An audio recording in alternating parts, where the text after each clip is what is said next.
Hello everybody. In this video we're going to talk about Biden's plan to rescind the COVID-19 travel bans. The travel bans have been in place for the past 18 months, been affecting a lot of European countries and many other countries. We're going to talk about when this travel ban is going to be off, who is going to be impacted, and what you need to know if you plan to travel to the United States as a visitor from any of these countries that were banned until now. There's going to be some information about vaccination requirements as well, so make sure you watch this video all the way until the end. So, what are you waiting for? I'll see you on the other side. Hello everybody, and welcome back to our immigration channel. This is the place we get the most up-to-date immigration news, immigration information, and everything else that you need to make your immigration journey less stressful. My name is Jacob Sapochnick and I'm an immigration attorney located in San Diego, California, but I help clients in all 50 states and all over the world making their journey to the United States. In this video, we're going to talk about a very important topic, which is the travel ban. The travel bans were in place for the past 18 months, specifically covering the Schengen countries, UK, Brazil, China, South Africa, and India. And those travel bans are going to be lifted as of early November. We don't have the exact date, but of course I'll keep you posted. In this video, I'm going to talk about what exactly that means, who's going to be impacted, when those travel bans are going to be lifted, and how they're going to be lifted. How can people start coming back to the United States without the need to quarantine for 2 weeks in a third country?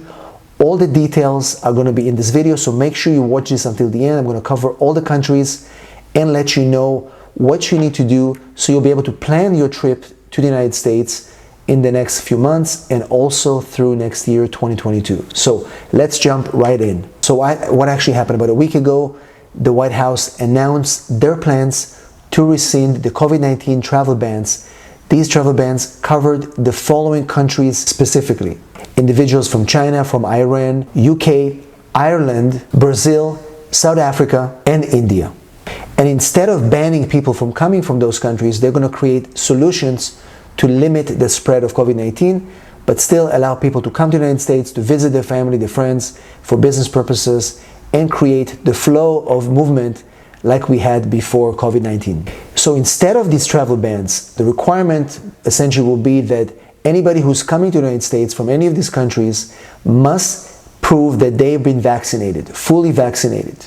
In addition to the proof of the vaccine, they need to have a negative COVID test within 3 days before coming to the United States. In terms of which vaccines will be accepted, we are still waiting for CDC to provide guidelines as to which vaccines will be acceptable for anybody who's coming to the United States to be able to enter under these new requirements. There will be, of course, exceptions for children, for people that are coming from countries that have no availability for vaccines. They may be able to apply for certain waivers, but generally these are the requirements that they're going to be implementing to allow people to enter outside of any bans. Based on the White House announcement, they will continue to encourage American citizens who are traveling to Europe and other countries and coming back to be fully vaccinated, and if they're not fully vaccinated, to make sure that they can provide a negative COVID test 3 days before entry to the United States. The CDC will also implement a contact tracing system, which essentially will require every airline to report to CDC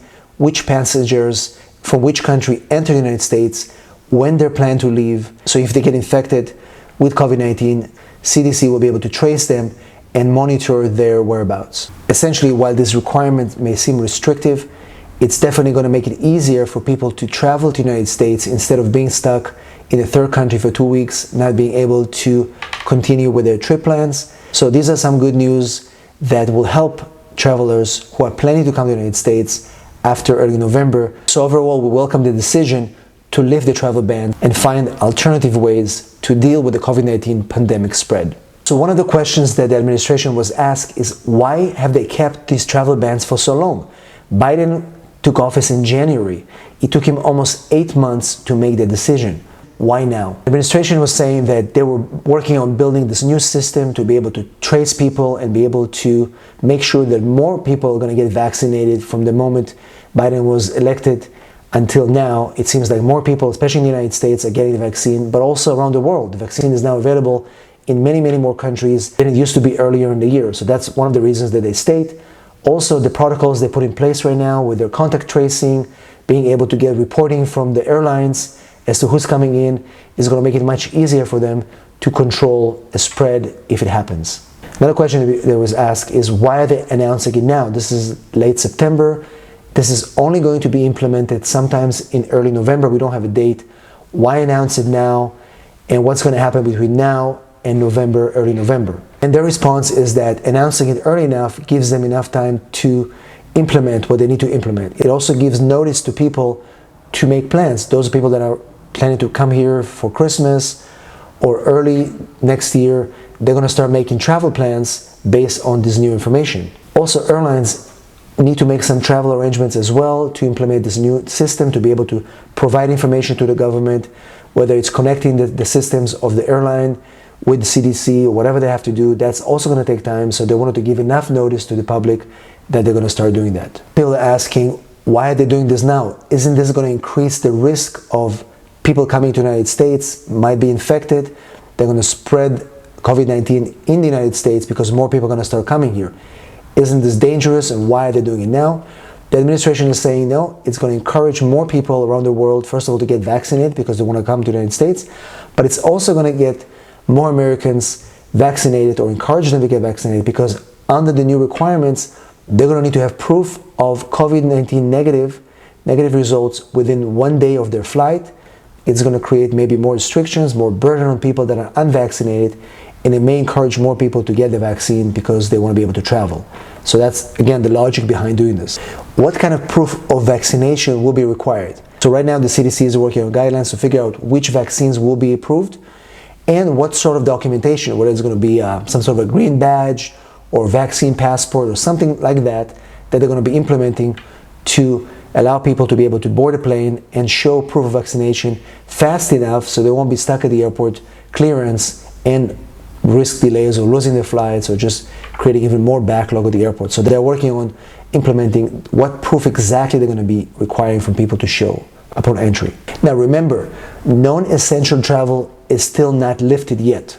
So we're still under the same guidelines of essential travel. The only thing is that the travel bans, if somebody who is essential, who is planning to travel to the United States, they're not subject to the ban anymore. Non-essential travel is still prohibited, and you need to have a reason to be able to come to the United States. The question that came up is, are there any exceptions to people who should be vaccinated? So the current exceptions are for children, people that are medically exempt from the vaccine, and humanitarian reason exceptions, people that need to come to the United States but they don't have vaccine available in their home countries.